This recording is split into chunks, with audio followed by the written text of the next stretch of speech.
नमस्कार, उत्तराखंड समाचार में आपका स्वागत है। मैं रागिनी बिंजोला। सबसे पहले मुख्य समाचार। चारधाम यात्रा की तैयारियां पूरी। श्रद्धालुओं के लिए इस बार किए गए हैं खास इंतजाम। बिना रजिस्ट्रेशन नहीं मिलेगी एंट्री। ऑन स्पॉट रजिस्ट्रेशन 28 अप्रैल से होंगे शुरू।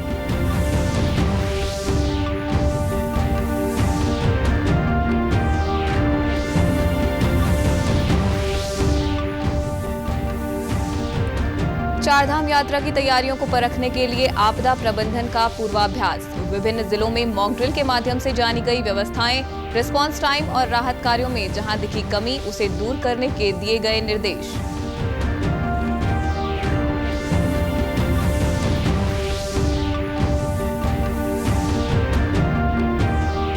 और पहलगाम में आतंकी हमले के बाद देहरादून में हाई अलर्ट घोषित। एसएसपी देहरादून ने वर्दी बेचने वाली दुकानों की सूची बनाने के दिए निर्देश। बिना आईडी वर्दी बेचने पर होगी सख्त कार्रवाई। अब समाचार विस्तार से। चारधाम यात्रा को लेकर सभी तैयारियां पूरी हो चुकी हैं। श्रद्धालुओं के लिए राहत की खबर ये है कि सरकार ने इस बार यात्रा को और ज्यादा सुरक्षित और सुव्यवस्थित बनाने के लिए खास इंतजाम किए हैं। गंगोत्री और यमुनोत्री धाम के कपाट 30 अप्रैल को, केदारनाथ के 2 मई को और बद्रीनाथ के कपाट 4 मई को खोले जाएंगे। वहीं हेमकुंड साहिब के कपाट 25 मई को खुल रहे हैं। पर्यटन सचिव सचिन कुर्वे ने बताया कि बिना रजिस्ट्रेशन के किसी यात्री को यात्रा की अनुमति नहीं दी जाएगी। उन्होंने कहा कि ऑनलाइन रजिस्ट्रेशन का आंकड़ा 20 लाख पार कर चुका है और 28 अप्रैल से ऋषिकेश, हरिद्वार और विकासनगर में ऑन स्पॉट रजिस्ट्रेशन की सुविधा भी शुरू की जा रही है। सरकार की ओर से यात्रा मार्गों पर हेल्थ चेकअप कैंप, पुलिस सहायता केंद्र और जानकारी देने वाले बूथ लगाए गए हैं।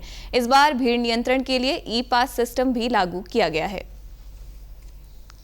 जो भी तैयारी जिला प्रशासन के द्वारा और विभिन्न जो 18 विभाग जो चारधाम यात्रा की व्यवस्था सुसज्जित करने में, सुव्यवस्थित करने में हमेशा इन्वॉल्व रहते हैं, उनके द्वारा भी कार्रवाई कर दी गई है। मैंने कल ही केदारनाथ और बद्रीनाथ इन धामों का भी दौरा किया है। बाकी वरिष्ठ अधिकारियों ने भी दौरा किया है। तो व्यवस्था जहाँ पे कमियां हैं उसको हम पूरा भी कर रहे हैं। और आज सुबह 10 बजे तक जो ऑनलाइन रजिस्ट्रेशन का जो आंकड़ा है वो चारों धाम मिला के चार धाम और श्री हेमकुंड साहब मिला के 20,21,000 यात्रियों ने अपना रजिस्ट्रेशन कर दिया है। और आने वाले 28 तारीख से ऑन स्पॉट रजिस्ट्रेशन की व्यवस्था हमने ऋषिकेश, हरिद्वार और विकासनगर में की है। तो 28 तारीख से वो भी हमारे काउंटर्स ऑन स्पॉट रजिस्ट्रेशन के शुरू हो जाएंगे। उत्तराखंड में 30 अप्रैल से शुरू होने वाली चारधाम यात्रा में आपदा प्रबंधन की तैयारियों को जांचने के लिए राज्य स्तर पर मॉक ड्रिल का आयोजन किया गया। देहरादून में उत्तराखंड राज्य आपदा प्रबंधन प्राधिकरण और राष्ट्रीय आपदा प्रबंधन प्राधिकरण द्वारा संयुक्त रूप से मॉक ड्रिल आयोजित की गई। इस मॉक ड्रिल में भूकंप, लैंडस्लाइड, बादल फटने और चारधाम यात्रा में तैयारियों को लेकर आपदा प्रबंधन का पूर्वाभ्यास किया गया। माननीय मुख्यमंत्री जी के निर्देश पर मॉक ड्रिल का आयोजन किया जा रहा है। आप जानते हैं कि माननीय मुख्यमंत्री जी बहुत ही संवेदनशील हैं चारधाम यात्रा को लेकर। लगातार सभी संबंधित अधिकारियों से उनके द्वारा लगातार बैठक की जा रही है, निर्देश दिए जा रहे हैं। और उसी कड़ी में हम लोगों को मैंडेट दिया गया था कि आप मॉक ड्रिल कराइए। हम लोगों ने एनडीएमए से रिक्वेस्ट किया और एनडीएमए ने इसके लिए सहमति दी और आज मॉक ड्रिल कराया जा रहा है। यह मॉक ड्रिल गढ़वाल के सभी 7 जनपदों में कराया जा रहा है। हम लोगों ने कुल 15 स्थानों पर चयनित किया था। एक स्थान पर हम कर नहीं पाए, तो 14 स्थानों पर मॉक ड्रिल का आयोजन किया जा रहा है। वहीं राष्ट्रीय आपदा प्रबंधन प्राधिकरण के सीनियर कंसल्टेंट सुधीर बहल ने कहा कि इस मॉक ड्रिल का मुख्य उद्देश्य चारधाम यात्रा को सरल व सुरक्षित बनाना था। साथ ही विपरीत परिस्थितियों में भी सभी विभाग समन्वय के साथ यात्रा का सकुशल संचालन कर सकें, इसके लिए मॉक ड्रिल का आयोजन किया गया था। जी, ये जो मॉक ड्रिल है इसका मकसद एक है बस कि चारधाम यात्रा बड़े अच्छे तरीके से हो और कोई भी अगर इंसिडेंट हो या कोई घटना हो तो उसको अच्छे तरीके से और सुनियोजित तरीके से हम हैंडल कर सकें। और इस एक्शन के लिए मल्टी एजेंसी रिस्पांस बहुत ज़रूरी है।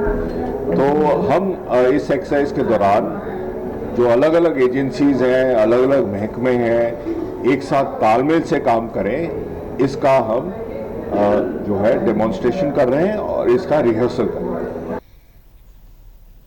जिला प्रशासन गढ़वाल की ओर से श्रीनगर फरासू यात्रा मार्ग पर एक वृहद मॉक ड्रिल अभ्यास किया गया। इस अभ्यास का मकसद ये सुनिश्चित करना कि चिकित्सा, सुरक्षा, यातायात, आवास और आपदा प्रबंधन जैसी सभी सेवाएं आपातकाल की स्थिति में कितनी कुशलता से काम करती हैं। जिलाधिकारी आशीष चौहान ने कहा कि मॉक ड्रिल हमारी तैयारियों की सच्ची परीक्षा है। जहां जहां कमी दिखी उन्हें जल्द दूर किया जाएगा। श्रद्धालुओं की सुरक्षा और सुविधा हमारी सर्वोच्च प्राथमिकता है। माननीय मुख्यमंत्री जी के निर्देशों के क्रम में आपदा प्रबंधन विभाग के द्वारा मॉक ड्रिल यहाँ पे आयोजित की गई थी। श्रीनगर क्षेत्र में 3 क्षेत्रों में 3 घटनाओं को हम लोगों ने प्लान किया था। इन तीनों घटनाओं में एक घटना लैंडस्लाइड से रिलेटेड थी। चमधार के पास में फरासू में एक बस एक्सीडेंट को प्लान किया गया था और थर्ड पौड़ी बस स्टेशन के पास में आग से संबंधित घटना है। तो इन तीनों घटनाओं में डिफरेंट डिपार्टमेंट्स को इन्वॉल्व किया गया था, जिसमें पुलिस डिपार्टमेंट और फायर, फॉरेस्ट का डिपार्टमेंट, PWD, NH और मेडिकल डिपार्टमेंट और रेवेन्यू की टीम ने कंबाइंड रूप से काम किया। और जो भी कमियां इसमें सामने आई हैं प्रिपेयर्डनेस को लेके, तो इस संबंध में मेरे द्वारा निर्देशित भी किया गया है। अभ्यास के दौरान सड़क दुर्घटना, भूस्खलन, ट्रैफिक जाम और आग लगने जैसी आपात स्थितियों पर कार्रवाई की गई। पुलिस, फायर सर्विस, SDRF, स्वास्थ्य विभाग, परिवहन, होमगार्ड सभी एजेंसियों की समन्वय क्षमता और त्वरित प्रतिक्रिया प्रणाली का गहन परीक्षण किया गया। श्रीनगर SDM नुपुर वर्मा ने कहा कि यात्रा का समय बारिश का भी समय होता है। पर्वतीय क्षेत्रों में आपदाएं आम हैं, ऐसे में हमारी तैयारी जरूरी है। ये मॉक ड्रिल हमें समय रहते सक्रिय होने का अभ्यास देती है। चारधाम के समय पे, क्योंकि चारधाम अभी यात्रा शुरू होने वाली है, तो बीच में कई तरह की आपदाएं, जैसे लैंडस्लाइड की, बारिश का मौसम भी शुरू हो रहा है, तो इस तरह की घटनाएं हो जाती हैं। एक्सीडेंट प्रोन एरिया है ये, तो एक्सीडेंट का भी संभावना रहती है। तो इसको देखते हुए हमने एक मॉक ड्रिल का आयोजन जिलाधिकारी महोदय के निर्देशन में यहाँ पे किया गया है। इस मॉक ड्रिल के जरिए प्रशासन ने उन संवेदनशील स्थानों की पहचान भी की जहां विशेष निगरानी की जाएगी और राहत एवं बचाव टीमों को यात्रा के दौरान 24 घंटे अलर्ट मोड पर रखा जाएगा। विकासनगर में भारतीय जनता पार्टी ग्रामीण मोर्चा द्वारा डॉक्टर भीमराव अंबेडकर सम्मान सभा का आयोजन किया गया, जिसमें बतौर मुख्य अतिथि राज्य मंत्री ज्योति प्रसाद गैरोला, सहसपुर विधायक सहदेव सिंह पुंडीर और विकासनगर विधायक मुन्ना सिंह चौहान सहित तमाम पार्टी पदाधिकारियों और कार्यकर्ताओं ने शिरकत की। बता दें कि भाजपा इन दिनों डॉक्टर भीमराव अंबेडकर जयंती के मौके को एक पखवाड़े के रूप में आयोजित कर रही है, जिसके चलते पार्टी के द्वारा जगह जगह विभिन्न कार्यक्रमों का आयोजन किया जा रहा है। जिसके चलते आज विकासनगर में आयोजित इस सम्मान सभा में भाजपा नेताओं ने पूर्ववर्ती कांग्रेस सरकार और उनके नेताओं को जमकर आड़े हाथों लिया।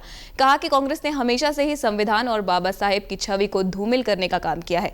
कांग्रेस की इन्हीं नीतियों के कारण कांग्रेस सरकार ने बाबा साहेब के हिंदू कोड बिल को पास नहीं होने दिया, इमरजेंसी लागू की और प्रेस की स्वतंत्रता को दबाया। कांग्रेस को यह अपना आत्मचिंतन करना चाहिए, आत्मअवलोकन करना चाहिए कि कांग्रेस ने 1937 से लेकर और 2013 तक बाबा साहब की स्मृतियों को मिटाने की कोशिश की, बाबा साहब को यथोचित सम्मान नहीं दिया, बाबा साहब की राजनीतिक यात्रा को व्यवधान करने की कोशिश की, बाबा साहब के व्यक्तित्व से लगातार छेड़छाड़ करने की कोशिश की। पहलगाम में हुए आतंकी हमले के बाद देहरादून में भी हाई अलर्ट है। पहलगाम में आतंकवादियों द्वारा आर्मी की वर्दी पहनकर घटना को अंजाम दिया गया था, जिसके बाद SSP देहरादून अजय सिंह द्वारा सभी थाना प्रभारियों को अपने अपने क्षेत्र में ऐसी सभी दुकानों जहां आर्मी, अर्धसैनिक बलों व अन्य सुरक्षा एजेंसियों से संबंधित वर्दी व अन्य सामान की बिक्री की जाती हो को चिन्हित करते हुए उनकी सूची तैयार करने के निर्देश दिए गए हैं। साथ ही ऐसे सभी दुकान मालिकों को बिना ID के लिए किसी भी व्यक्ति को सुरक्षा एजेंसियों से संबंधित वर्दी व अन्य सामान की बिक्री न करने की हिदायत देने के भी सख्त निर्देश दिए गए हैं। वहीं निर्देशों का उल्लंघन करने वाले दुकानदारों के खिलाफ आवश्यक वैधानिक कार्रवाई किए जाने की भी हिदायत दी है। पहलगांव की जो दुखद घटना हुई थी उसमें एक चीज़ देखने में आई थी कि जो इसमें आतंकवादी थे वो कहीं ना कहीं यूनिफॉर्म में थे, जिससे कि जो आम पब्लिक या आम आदमी अलर्ट नहीं हो पाता है और जो है इस घटना को कारित करने के बाद ये आतंकवादी निकल गए थे। चूँकि राजधानी में देखा गया हमारा पलटन बाजार बहुत पुराना है, यहाँ पहले जब पलटन आया करती थी तो यहाँ पर यूनिफॉर्म, खासकर पुलिस की यूनिफॉर्म हो चाहे वो आर्मी की यूनिफॉर्म हो, काफ़ी बिकती है जिसपे लोग यहाँ पर लेते भी हैं। लेकिन देखा गया प्राय ऐसे कुछ लोग जो शो के लिए, रील बनाने के लिए, फैशन के लिए ऐसी ड्रेसेस का प्रयोग कर लेते हैं। तो आज इस चूंकि घटना को सबक लेते हुए ऐसी दुकानें, शॉप जो यहाँ पर लगातार इस तरह की यूनिफॉर्म बेचते हैं, उनको हिदायत दी गई कि अगर वो किसी को भी सेल करेंगे तो उसका डेटा रखेंगे, उसकी आईडी जरूर चेक करें कि वह पुलिसकर्मी है, आर्मी पर्सन है कि नहीं। आम आदमी को देने पर इसमें कोई इस तरह की ड्रेस, चूंकि वो ड्रेस अन्य कोई इसमें पहनने के लिए अधिकृत नहीं है, तो आज सभी ऐसी शॉप्स पर पुलिस टीम पहुंचकर उनको हिदायत दे दी गई है और आकस्मिक रूप से इसको चेक भी किया जाएगा। वहीं एसएसपी अजय सिंह का कहना है कि कुछ संगठनों द्वारा जम्मू कश्मीर में यहां पढ़ने वाले छात्रों को लेकर टिप्पणी की जा रही है। उन छात्रों की सुरक्षा का भी पूरा ख्याल रखा जाएगा। यदि कोई भी संगठन किसी भी प्रकार की इन छात्रों के साथ दुर्व्यवहार करता है तो उनके खिलाफ कानून सख्त काम करेगा। तो हमारे जो स्कूल कॉलेजेस में, जहाँ कॉलेज में, इंस्टीट्यूट्स में अध्ययनरत थे, मैंने बताया 1201 की संख्या है। ये सभी जगह उनके जो प्रबंधक हों, चाहे प्रिंसिपल हों, चाहे उनके इंस्टीट्यूट्स के जो जिम्मेदार लोग हैं, उनको नंबर शेयर कर दिए गए हैं। और अगर किसी को कोई भी आवश्यकता लगती है तो हमारा जो 24x7 नंबर है, उस पर जब भी कोई छात्र इस तरह की कॉल करेगा तो तत्काल उसको जो पुलिस सहायता होगी वो प्रदान की जाएगी। इसी के साथ अभी तक के समाचार समाप्त हुए। दूरदर्शन समाचारों से जुड़े रहिए। मिलते हैं फिर शाम 6:30 बजे के बुलेटिन में। नमस्कार।